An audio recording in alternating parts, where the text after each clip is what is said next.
There's a question here. I'm wondering if Dr. Whitten can tell us about his experience with brain fog. Does he have any ideas of how to reduce it?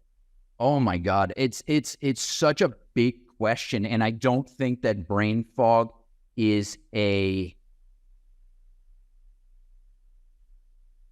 don't address brain fog in my clinic as a standalone issue. I address it as a component of a much larger problem.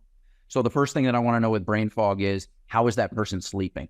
Second thing I want to know is, what is that person eating? What is their hydration status? I want to know about light exposure. I want to know about their circadian rhythms. I want to know about all of these different things.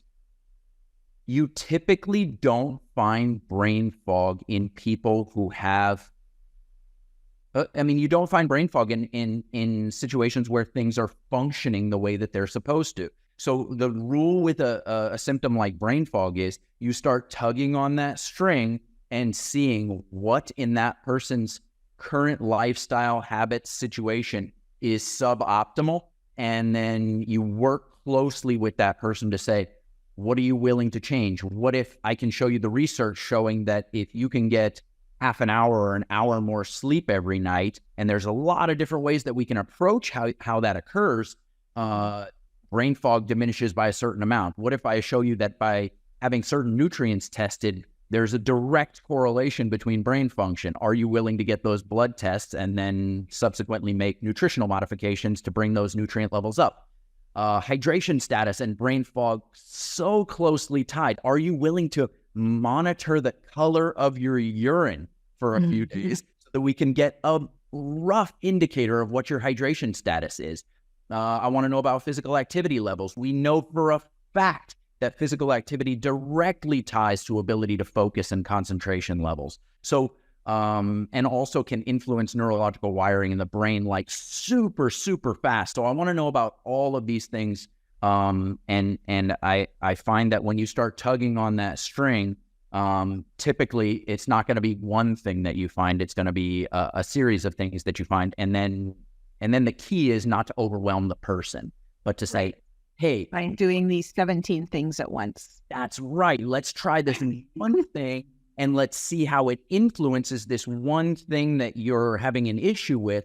And then, hey, if that goes well and you're concentrating a little bit easier and you're not getting that spacey feeling and you're recalling your thoughts and your memories a little bit better, hey, would you be willing to do this other, hopefully very easy to incorporate thing that might move the needle a little more for you? And that's really, whether it's brain fog or whether it's energy levels or whether it's pain levels, that's really going to be the approach to a lot of it with these pain conditions that don't fit neatly into any box. And it's a thing that's hard for me because I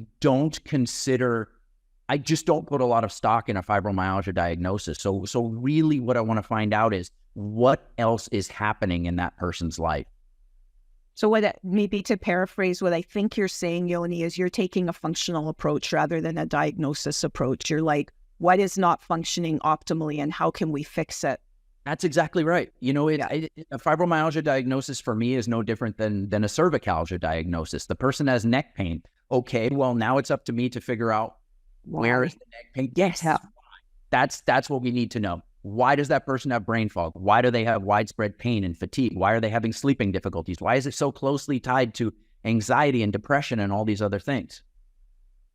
I'm just thinking of a book I just read by a psychiatrist, Christopher Palmer, and he's bringing in the hypothesis that metabolism, meaning, the bad food that we eat, physically, is causing all mental illness. And he's a pretty legitimate, I think he's at Harvard or something. So, I'm taking quite seriously what he has to say. And it's kind of, I read another statistic, it's like 86 or 93% of North Americans have poor metabolic status. Yeah, it's just wild, Ellie. I saw a report that just came out that shows that it's somewhere around 60% of the North American diet comes from ultra processed foods. Wow. I mean, this is brand new data coming out. 60% of the diet. I mean, I don't. Imagine you went to the I'm sorry, I'm about to use the Spanish word.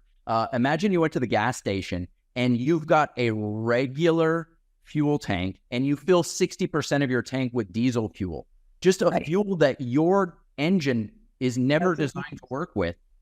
Are you going to be surprised when you're broken down on the side of the road and it's not working? You know, it's funny to me that these things that are so common sense, that science is finally catching up with them and legitimizing, you know, ideas that are just like, it would be hard to defend a position that was otherwise. Yep. I think we're on the same page yet again.